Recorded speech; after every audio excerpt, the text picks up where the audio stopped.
Hoje eu queria conversar com vocês sobre a questão do Banco Central do Brasil, no momento em que se aguarda o anúncio da decisão do presidente Lula quanto a quem será o novo presidente do Banco Central e os novos dirigentes, os novos outros dirigentes também. Isso significa que a partir de janeiro, os indicados do presidente Lula terão folgada maioria no Comitê de Política Monetária, que é o Copom, que é responsável por fixar a taxa de juros com vistas a alcançar a meta de inflação fixada pelo Conselho Monetário Nacional. Essa taxa de juros está em 10,5%, quando comparada a uma inflação corrente esperada da ordem de 4%, significa um juro real de mais de 6% ao ano. Estou falando da taxa básica, e é uma das mais altas do mundo estatisticamente conhecido, sempre, quase sempre. E continua.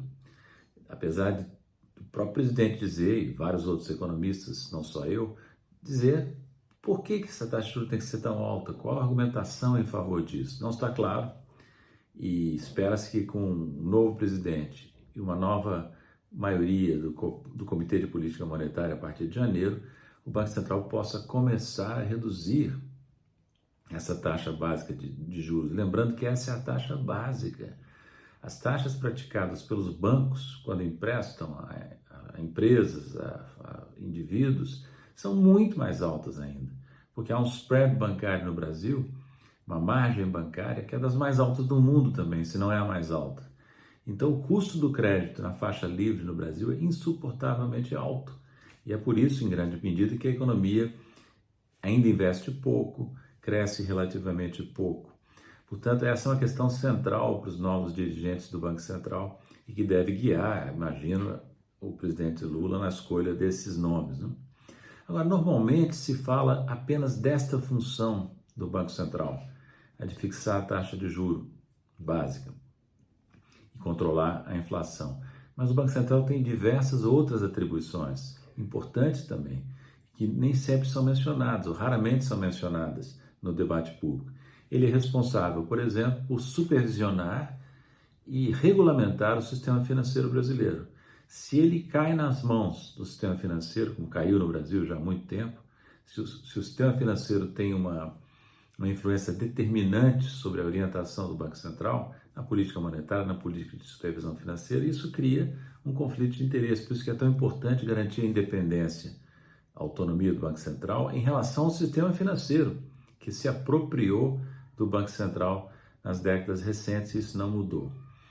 Além disso, o Banco Central, é importante lembrar, é uma das principais fontes de informação econômica no país. Dados econômicos e financeiros, em grande medida, saem do Banco Central. Então, é fundamental que o Banco Central tenha, por exemplo, transparência na divulgação das informações. E, contrariamente ao que se poderia esperar, essa transparência, em alguns aspectos, diminuiu. Por exemplo, a ata do Copom, que é publicada depois de cada reunião do comitê, essa ata antigamente, há não muito tempo atrás, era muito mais rica em informações do que é hoje. Hoje ela praticamente não dá nenhum número, fala apenas qualitativamente e não fornece para a análise das pessoas que leem a ata os dados concretos que serviram de base à atuação do Banco Central.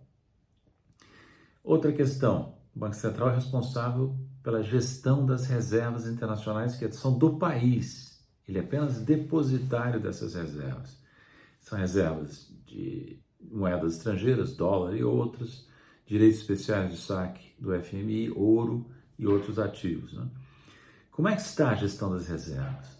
A transparência aqui também não é grande. Existe um relatório de gestão das reservas onde dá informações muito genéricas em alguns aspectos centrais.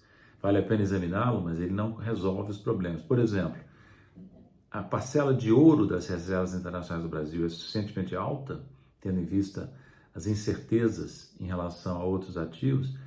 Não está exagerada a participação do dólar e de aplicações nos Estados Unidos, tendo em vista a fragilidade da economia americana? Nada disso fica claro na maneira como o Banco Central expõe a gestão das reservas, no meu entender. Por isso tudo é que eu digo, novamente, que é muito importante o Banco Central do Brasil. E muito importante para qualquer economia, no nosso caso, mais ainda porque ele concentra várias funções que nem sempre os bancos centrais têm.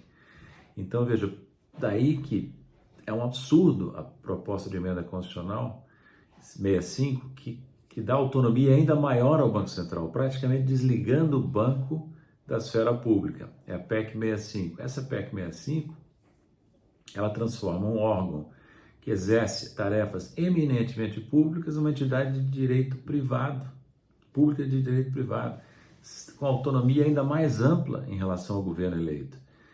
Então, é mais um problema que o governo terá de enfrentar para evitar que essa PEC seja aprovada. Ela está tramitando, mas ainda não foi aprovada.